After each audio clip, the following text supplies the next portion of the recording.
जैसा कि तय शेड्यूल है, अभी मैं आप लोगों को जो 23वां टेस्ट पेपर है जो रात में दिए थे इतिहास वाला, और जो आपको 21वां 21वां नहीं 20वां टेस्ट पेपर है, तो उन दोनों का अभी जो है मैं डिस्कशन करवाऊंगा और बताऊंगा। और चलिए हम लोग शुरू करते हैं। पहला प्रश्न है इसमें कि इनमें गलत कथन को चुनिए। कुंवर सिंह जगदीशपुर के जमींदार थे और 1857 की क्रांति में कुछ समय तक आरा शहर से अंग्रेजों का नियंत्रण समाप्त कर दिया था। ये बात बिल्कुल सही है। आप लोगों को बाबू कुंवर सिंह का जीवनी जो है जरूर इंटरनेट की सहायता से भी क्या करना चाहिए, पढ़ लेना चाहिए, क्योंकि बीपीएससी प्राइमरी टीचर में कुंवर सिंह से एक क्वेश्चन आने की बहुत अधिक संभावना है। उनके बाद अंग्रेज सरकार ने उस समय कुंवर सिंह की गिरफ्तारी पर आपको 25,000 रुपया इनाम घोषित किया था। ये भी बात बिल्कुल क्या है आपको सही है। ठीक है, 25,000 का इनाम घोषित किया था। उनके बाद है जब डगलस के से संघर्ष के दौरान कुंवर सिंह गंगा पार कर रहे थे तो उनके बाएं हाथ में गोली लगी थी और दाहिने हाथ से तलवार खींचकर उसने बाएं हाथ को काट डाला और गंगा को समर्पित कर दिया। यह कथन आपको गलत है। एक्चुअली उसके दाएं हाथ में गोली लगी थी। किस हाथ में गोली लगी थी? दाएं हाथ में। और अपने बाएं हाथ से तलवार खींचकर दायां हाथ को वह काटा था। तो इसमें उल्टा हम कर दिए थे ना। तो ये कथन आपको क्या है? गलत है, और गलत कथन ही आपको चुनना था। इसलिए आपको सी नंबर क्या होगा? आंसर होगा। नेक्स्ट क्वेश्चन है 1938 में अब्दुल कयूम अंसारी ने मोमिन कांग्रेस की स्थापना आपको बिहार में की थी। किस कांग्रेस की स्थापना? मोमिन कांग्रेस की स्थापना 1938 में आपको अब्दुल कयूम अंसारी ने की थी। ठीक है, तो ये मोमिन कांग्रेस की स्थापना क्यों की थी उन्होंने? ठीक है, तो इनका कारण था कि उससे आपको कुछ समय पहले मोहम्मद अली जिन्ना जो है वह बिहार आए थे और उसने मुस्लिम लीग का बिहार में प्रचार प्रसार किया था। तो उसी के विरोध में, चूंकि अब्दुल कयूम अंसारी जो है वह कांग्रेस के समर्थक थे। अब्दुल कयूम अंसारी क्या थे? कांग्रेस के समर्थक थे। तो बिहार में आपको मुस्लिम लीग का प्रभाव नहीं हो न, कांग्रेस का प्रभाव हो, यानी मुस्लिम लीग का जो प्रभाव है उसको कम करने के लिए अब्दुल कयूम अंसारी ने मोमिन कांग्रेस की क्या की थी? स्थापना की थी। ठीक है, तो कांग्रेस के प्रति स्वामी भक्त रहते हुए मुस्लिम लीग का बिहार में प्रभाव कम करने के लिए अब्दुल कयूम अंसारी ने मोमिन कांग्रेस की क्या की थी? स्थापना की थी। अगला क्वेश्चन है इनायत अली और बिलायत अली। इनायत अली और बिलायत अली किस आंदोलन का के नेता थे? तो यह आपको जब 1857 की क्रांति हो रही थी ना, उसी समय आपको बिहार में बहावी आंदोलन चल रहा था। कौन सा आंदोलन चल रहा था? बहावी आंदोलन।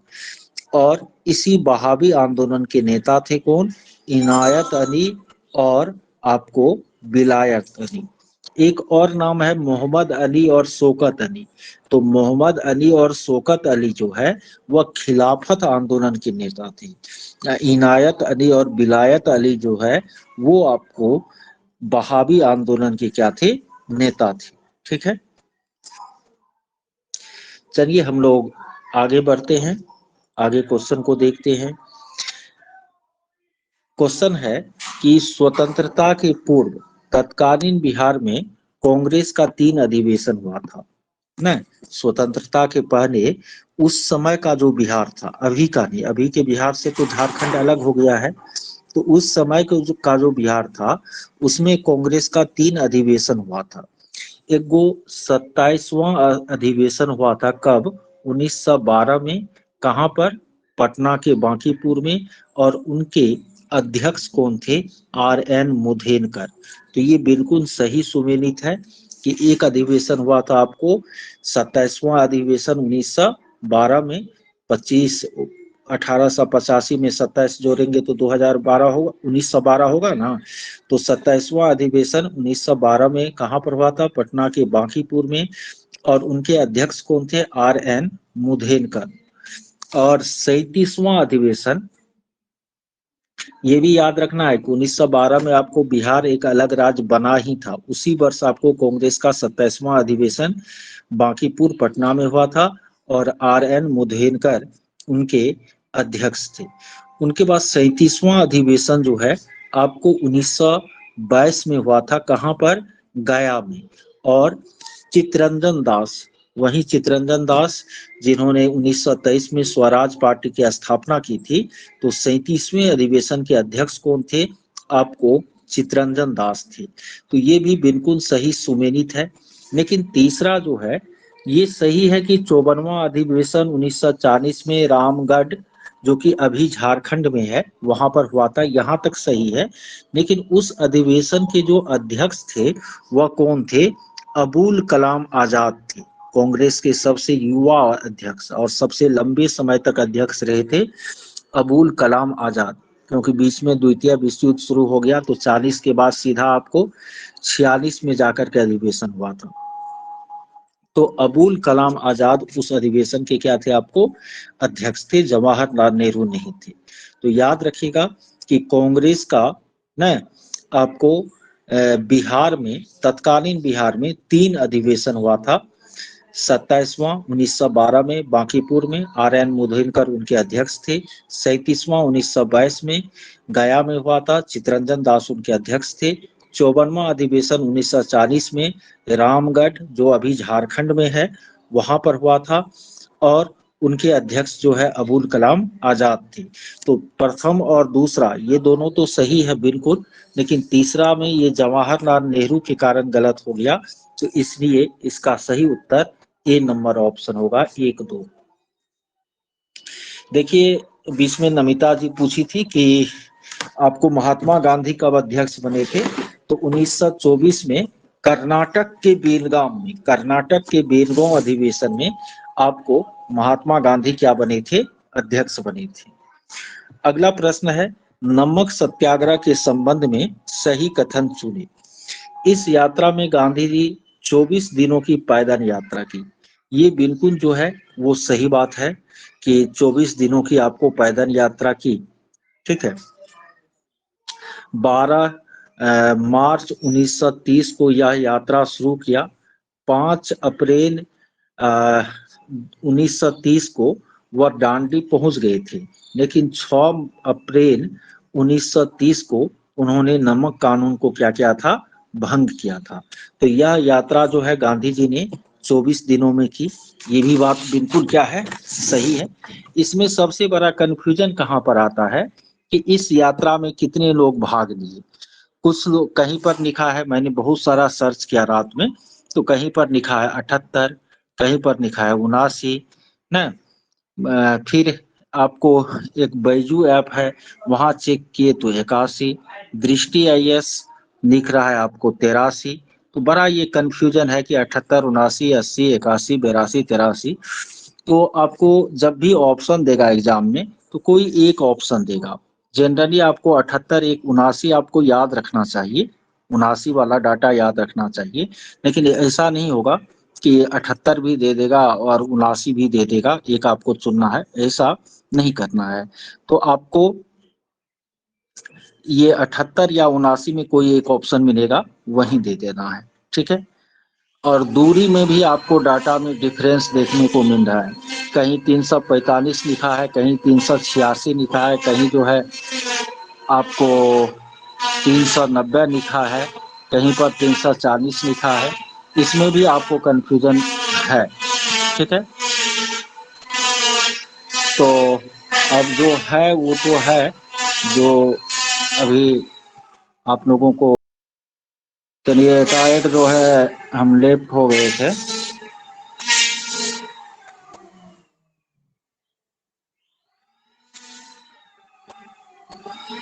ठीक है, अगला है कि ये बिहार में नमक सत्याग्रह का आरंभ 15 अप्रैल 1930 को चंपारण और सारण में नमकीन मिट्टी से नमक बना करके किया गया। ये भी कथन बिल्कुल क्या है, आपको सही है, और ये भी कथन सही है। नमक सत्याग्रह के समय भारत के वायसराय लॉर्ड इरविन थे, ये भी बात बिल्कुल सही है। ठीक है, तो ये तीनों कथन सही है, तो उपर्युक्त में एक से अधिक वाला ऑप्शन जो है इनका सही उत्तर हो जाएगा। आगे है आपको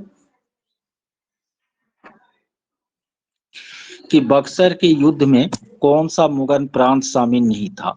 तो आप लोगों को पता है कि बक्सर के युद्ध में बंगाल का पदच्युत नवाब मीर कासिम भाग लिया था, अवध का नवाब शुजाउद्दौला भाग लिया था, और दिल्ली का बादशाह शाह आलम द्वितीय भाग लिया था। तो हैदराबाद की है, इसमें कहीं चर्चा नहीं है, तो हैदराबाद जो है बक्सर के युद्ध में शामिल नहीं था। तीसरा ऑप्शन इसका जो है सही आंसर हो जाएगा। नमकीन मिट्टी से, बिहार में पानी समुद्र थोड़े है बिहार में जो आपको नमक बनाता, यहाँ आपको सेंधा नमक तैयार किया गया था। ठीक है, आगे फिर क्वेश्चन देख रहे हैं हम लोग। 11 अगस्त 1908 को 11 अगस्त 1908 को खुदीराम बोस को जो फांसी दी गई वह कितने उम्र में दी गई थी। तो देखिए 11 अगस्त 1908 को खुदीराम बोस को 18 वर्ष की उम्र में क्या दी गई थी, फांसी दी गई थी। अगला क्वेश्चन है, इनमें कौन सुमेलित है, इनमें कौन सुमेलित है। ठीक है, स्वर्ग से उत्पन्न सेनानायक रॉबर्ट क्लाइव को कहा जाता है, बिल्कुल सही है। स्थानीय स्वशासन का जन्मदाता लॉर्ड रिपन को कहा जाता है, ये भी बात सही है। कांग्रेस की स्थापना के समय वायसराय लॉर्ड डफरिन थे, ये भी बात बिल्कुल क्या है, सही है। आप लोग इसके साथ साथ यह भी याद रखिएगा कि भारत में सिविल सेवा की शुरुआत जो है वह कॉर्नवालिस ने किया था। सिविल सेवा की शुरुआत कॉर्नवालिस ने किया था। अस्थाई बंदोबस्त जो है वह आपको कॉर्नवालिस ने ही क्या किया था, शुरू किया था। उनके बाद बर्नाक्यूलर प्रेस एक्ट लॉर्ड लीटन के समय में आया था। रेन डाक तार ये डलहौजी के समय में आया था। ठीक है, सहायक संधि की नीति लॉर्ड बेलेजनी ने अपनाई थी। ये सब बातें आपको क्या रखनी है, याद रखनी है। तो इसमें ये तीनों सही है, तो पांचवा ऑप्शन इसका सही उत्तर होगा। अगला है, भागलपुर के वर्तमान रविंद्र भवन का पूर्व नाम क्या था। आप लोगों को हम बताए थे कि 1774 में भागलपुर क्या बना था, जिला बना था। क्लीवलैंड उसके क्या बने थे, पहले जिला कलेक्टर बने थे। भागलपुर का उस समय आपको जो जमींदार था उसका नाम था परेशनाथ घोष। परेशनाथ घोष ने आपको क्लीवलैंड को जो है अपना जो भवन था जमींदारी वाला वो उपलब्ध कराया था रहने के लिए, उसको क्लीवलैंड हाउस कहा जाता था। जब क्लीवलैंड उस जगह से चले गए तो उनके बाद उस भवन को खरीद लिया किसने, टैगोर परिवार ने। और रविंद्रनाथ ठाकुर वहां पर बहुत दिनों तक एक साल तक रहे थे, प्रवास किया था। गीतांजलि का कुछ अंश भी उन्होंने लिखा था, इसलिए उस भवन को वर्तमान में रविंद्र भवन के नाम से जानते हैं हम लोग। जहां पर तिनका माझी विश्वविद्यालय का जो है आपको ब्रांच भी चलता है, स्टडी सेंटर भी चलता है। तो भागलपुर के रविंद्र भवन का पूर्व नाम क्या था, तो क्या हो जाएगा, क्लीवलैंड हाउस। क्या था, क्लीवलैंड हाउस। अगला क्वेश्चन हम लोग देखते हैं। भारतीय राष्ट्रीय कांग्रेस का पहला अध्यक्ष हिंदू था, बिल्कुल था, व्योमेश चंद्र बनर्जी हिंदू थे। ठीक है, दूसरे अध्यक्ष जो है पारसी थे, कौन, दादा भाई नौरोजी। तीसरे अध्यक्ष जो है आपको मुस्लिम थे, बदरुद्दीन तैयब जी। और चौथा अध्यक्ष ईसाई था, जो एकमात्र अंग्रेज अध्यक्ष था, किसका, आपको भारतीय राष्ट्रीय कांग्रेस का। तो वह चौथा ईसाई अध्यक्ष कौन था, तो जॉर्ज यूले था। कौन था? George Yule. अगला है, रैयतवारी बंदोबस्त में सरकार किनसे कर वसूलती थी? आप लोगों को बताए हैं कि 3 तरह का व्यवस्था था भारत में कर वसूली के लिए। ईस्ट इंडिया कंपनी ने अपनाई थी। एक अस्थाई बंदोबस्त, जिसमें जमींदार को लगान फिक्स करके दे दिया जाता था और जमींदार वो फिक्स लगान जो है किसानों से वसूल कर आपको चुकाते थे। तो वो हो गया आपको अस्थाई बंदोबस्त। उनके बाद दूसरा था महालवारी प्रथा। इसमें क्या होता था, तो महाल बनाया जाता था, महाल का एक मुखिया होता था और वो टैक्स वसूल करके किसको देता था? आपको गवर्नमेंट को देता था। और दक्षिण भारत में आपको रैयतवारी प्रथा थी, जहां पर किसानों से सीधे जो है जो गवर्नमेंट थी वो क्या लेती थी? टैक्स लेती थी और किसानों को रैयत कहा जाता था। तो इसलिए इसका उत्तर क्या होगा आपको? सी नंबर। रैयतवारी के बदले यहाँ पर महालवारी रहता तब होता बी नंबर, और महालवारी के बदले यदि अस्थाई बंदोबस्त रहता तब होता कौन? ए नंबर। लेकिन यहाँ रैयतवारी है तो रैयत या किसान से किसान सरकार जो है टैक्स वसूलती थी, इसीलिए सी नंबर इनका क्या हो जाएगा? आंसर हो जाएगा। यूरोपियन का आगमन का सही अनुक्रम क्या है? तो आप लोगों को पता है, उस दिन याद भी कराए थे क्लास में कि 1498 में ईस्ट इंडिया कंपनी की स्थापना हुई। कहाँ पर? पुर्तगाल में। और फिर पुर्तगाली east India company Vasco D gamma Bharat आए। उनके बाद 1600 ईस्वी में इंग्लैंड में ईस्ट इंडिया कंपनी की स्थापना हुई।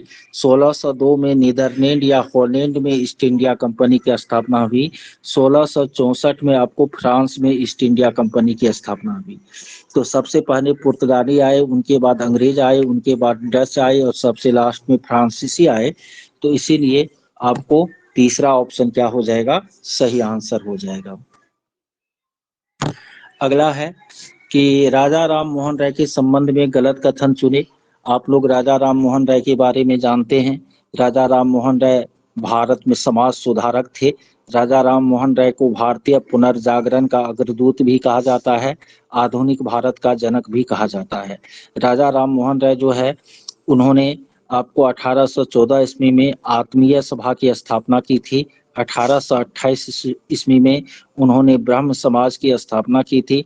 राजा राम मोहन राय के प्रयास से ही आपको जो है सती प्रथा निषेध अधिनियम जो है लॉर्ड विलियम बेंटिक ने 1829 ईस्वी में बनाया था। राजा राम मोहन राय अंग्रेजी शिक्षा के बहुत बड़े समर्थक थे, पाश्चात्यवादी शिक्षा के समर्थक थे।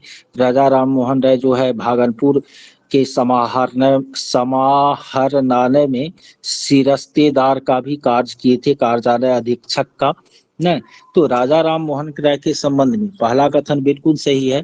दूसरा कथन 1829 में ये भी वाला सही है, लेकिन वे प्राच्यवादी नहीं थे। वे क्या थे? आपको पाश्चात्यवादी थे। राजा राम मोहन राय क्या थे?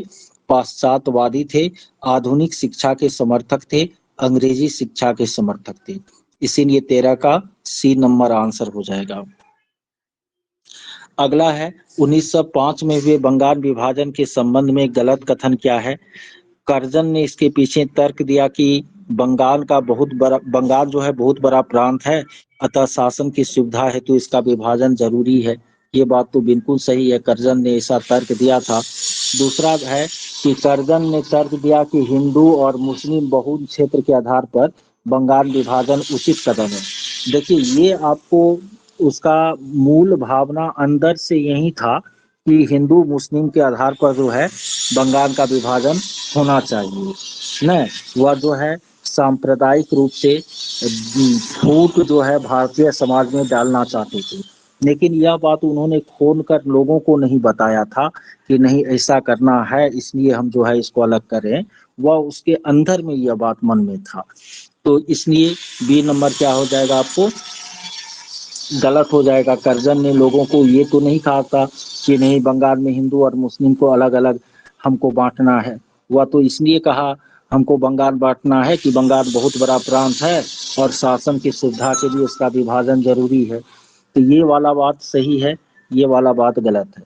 तीसरा है, इस विभाजन में पूर्वी बंगाल, तो हम आप लोगों को बताए थे कि अभी का जो बांग्लादेश है और अभी का जो असम है, ये दोनों को आपको पूर्वी बंगाल में रखा गया था। और अभी का जो पश्चिम बंगाल, बिहार, उड़ीसा और झारखंड है, इसको पश्चिम बंगाल में रखा गया था। तो इसमें हम जो तीसरा लाइन लिखे हैं, इसमें पूर्वी बंगाल में केवल बांग्लादेश लिखे हैं, असम नहीं लिखे हैं। असम को शामिल कर दिए हैं पश्चिम बंगाल में, इसलिए यह कथन भी क्या हो जाता है, गलत हो जाता है। तो एक से अधिक कथन गलत है, इसीलिए पांचवा ऑप्शन इसका सही आंसर हो जाएगा। समझ रहे हैं मेरी बात को? यस या नो? थोड़ा बाहरी आवाज जा रहा होगा आप लोगों को, मशीन चलने का। वो बगल में काम कर रहा है तो अब उसको रोक तो नहीं सकते हम। राष्ट्रवादी देखिए क्या होता है? प्राच्यवादी हुआ वह जो प्राचीन शिक्षा व्यवस्था भारत की थी, उसी को लागू करना चाहते थे, उसी को आगे बढ़ाना चाहते थे, वो हुआ प्राच्यवादी। William Jones, Warren Hastings, Mahatma Gandhi, ये सब प्राच्यवादी थे। और जो आपको भारत की प्राचीन शिक्षा व्यवस्था को खत्म करके आपको जो नई शिक्षा व्यवस्था है, अंग्रेजी शिक्षा व्यवस्था है, उसको लागू करना चाहते थे, वो पाश्चात्यवादी थे।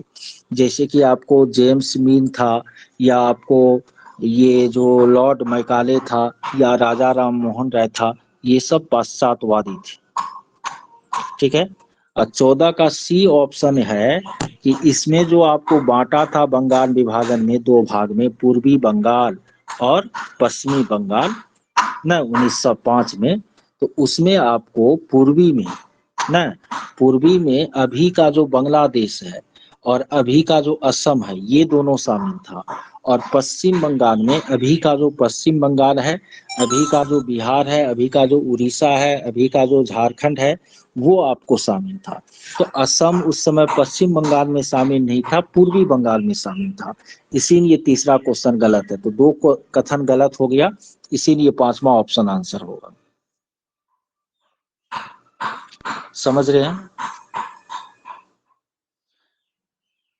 क्वेश्चन नंबर 15 का है, इनमें कौन सुभाष चंद्र बोस द्वारा दिया गया नारा है? दिल्ली चलो, उसी का नारा था। तुम मुझे खून दो मैं तुम्हें आजादी दूंगा, उसी का नारा था। आराम हराम है, ये जवाहरलाल नेहरू का नारा था, ये सुभाष चंद्र बोस का नारा नहीं था। तो ए और बी दो नारा था उसका, सही है। इसीलिए पांचवा ऑप्शन इसका आंसर हो जाएगा। ठीक है। क्वेश्चन को जब भी 5 ऑप्शन वाला रहता है तो ध्यान से आपको देखना पड़ेगा, हड़बड़ी में गड़बड़ी होगा नहीं तो। अगला है, किनकी जन्म स्थली बिहार में अवस्थित है? तो महात्मा बुद्ध का जन्म स्थान बिहार में नहीं है, यह आपको लुम्बिनी नेपाल में है। ठीक है। लेकिन भगवान महावीर का जन्म स्थली बिहार में, आर्यभट्ट का भी जन्म स्थली बिहार में तारेगना में है। तो ये दोनों का जन्म स्थली बिहार में है, इसका नहीं है। फिर भी उपर्युक्त में से एक से अधिक वाला ऑप्शन सही हो जाएगा। तिनका माझी को किस पेड़ से लटकाकर फांसी दी गई? आप लोगों को पता है, तिनका माझी ने क्लीवलैंड को जो है तीर से घायल कर दिया, क्लीवलैंड मर गए, भागलपुर के पहले कलेक्टर। और उसके बाद बीच चौराहे पर बरगद के पेड़ से लटकाकर तिनका माझी को फांसी दी गई थी। इसीलिए बी नंबर इसका आंसर हो जाएगा। संयुक्त राष्ट्र संघ की स्थापना, देखिए प्रथम विश्व युद्ध के बाद राष्ट्र संघ की स्थापना हुई थी। प्रथम विश्व युद्ध के बाद राष्ट्र संघ की स्थापना हुई थी 1920 में, 1920 में। और जब दूसरा विश्व युद्ध खत्म हुआ, दूसरा विश्व युद्ध क्या हुआ, खत्म हुआ, तो उनके बाद आपको संसार में शांति स्थापना के लिए संयुक्त राष्ट्र संघ की नामक संस्था की स्थापना की गई थी 24 अक्टूबर 1945 को। और भारत इस संस्था का संस्थापक सदस्य था। भारत जो है संयुक्त राष्ट्र संघ का संस्थापक सदस्य था। 24 अक्टूबर 1945 को संयुक्त राष्ट्र संघ की स्थापना की गई थी। और इसीलिए प्रत्येक वर्ष 24 अक्टूबर को हम लोग संयुक्त राष्ट्र दिवस के रूप में भी मनाते हैं। अगला प्रश्न है, स्वतंत्र भारत के पहले शिक्षा मंत्री कहाँ से थे? तो आपको पता है कि स्वतंत्र भारत के पहले शिक्षा मंत्री मौलाना अबुल कलाम आजाद थे, जिन्होंने आपको मदरलैंड नामक पत्रिका का भी क्या किया था, संपादन किया था, जिन्होंने पटना में आपको सदाकत आश्रम और बिहार विद्यापीठ की स्थापना की थी, में भूमिका निभाई थी। मौलाना अबुल कलाम आजाद। तो वही भारत के जो है पहले शिक्षा मंत्री थे। तो वह कहाँ से थे? तो बिहार से थे। अगला है भारतीय राष्ट्रीय कांग्रेस के प्रथम और द्वितीय अधिवेशन में। देखिए आप लोगों को ये तो बिल्कुल पता है कि भारतीय राष्ट्रीय कांग्रेस के प्रथम अधिवेशन में आपको बिहार से एक भी प्रतिनिधि शामिल नहीं था, लेकिन दूसरे अधिवेशन में बिहार से 31 प्रतिनिधि शामिल था। 31। कितना प्रतिनिधि? अच्छा, मजहरुल हक का है, हो सकता है हमसे मिस हो गया हो। तो द्वितीय अधिवेशन में आपको बिहार से 31 प्रतिनिधि भाग लिया था, और द्वितीय अधिवेशन के खर्च में से आपको कितना रुपया ही दिया था आपको लक्ष्मीश्वर सिंह? 2500 रुपया था उस समय। तो इसमें आपको 0 और 31 वाला ऑप्शन जो दूसरा है वो सही हो जाएगा। प्रथम में 0 और दूसरा में 31। नालंदा विश्वविद्यालय में शिक्षक की संख्या कितनी थी? तो नालंदा विश्वविद्यालय में 10,000 विद्यार्थी पढ़ते थे और 2,000 आपको टीचर थे।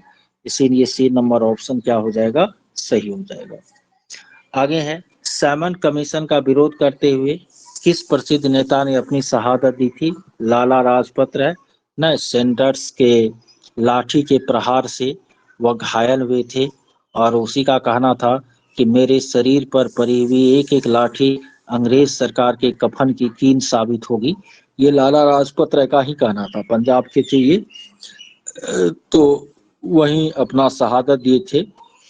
अगला है, बिहार प्रांतीय किसान सभा का पहला सम्मेलन स्वामी सहजानंद सरस्वती के नेतृत्व में 1929 में कहां पर हुआ था? तो यह आपको सोनपुर में हुआ था। कहां पर हुआ था? सोनपुर। बिहार में पाषाण काल का अवशेष जो है सारण के चिरांद में भी मिला है, वैशाली के चेचर में भी मिला है, और वैशाली के मनेर में भी मिला है। ठीक है, तो इसीलिए आपको पांचवा ऑप्शन जो है उपर्युक्त में एक से अधिक, ये सही हो जाएगा। और लास्ट क्वेश्चन है, ठीक है,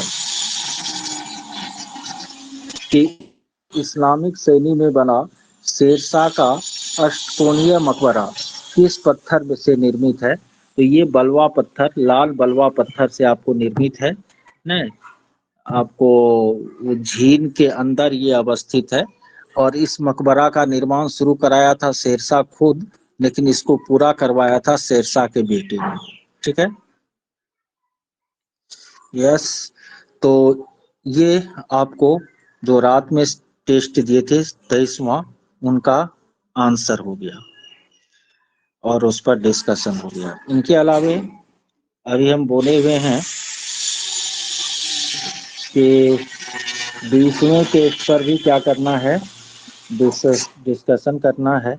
उनको भी हम सामने में लेते हैं स्क्रीन पर। ठीक है, ये जो है वो 20वां टेस्ट है। ठीक है, और ये शायद बताए हुए हैं क्या, डिस्कस इस पर हो गया है क्या 20वां पर? 20वां पर डिस्कस हुआ था इससे पहले?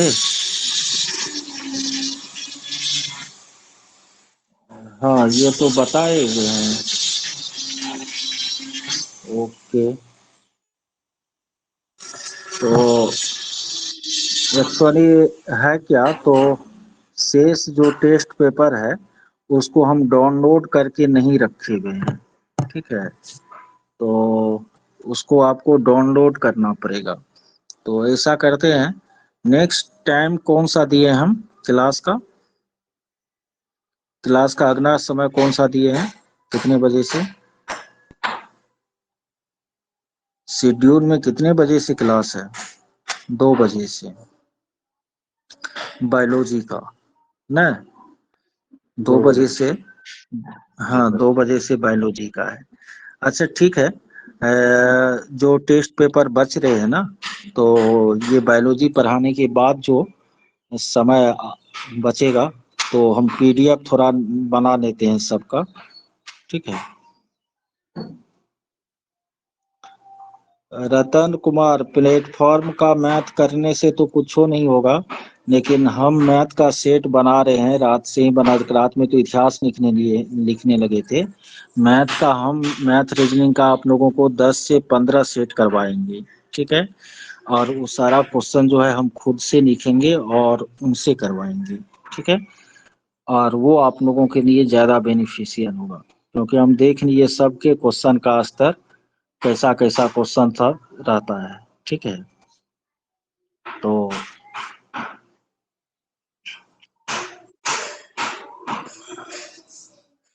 हाँ, रात में 7 से 10 टेस्ट पेपर सब पर डिस्कस करेंगे, ठीक है। अभी 2 बजे से आपको बायोलॉजी पढ़ाएंगे, बीच में आप लोग खा पी कर तैयार हो जाइए, और 2 बजे से हम बायोलॉजी अभी पढ़ाएंगे, ठीक है।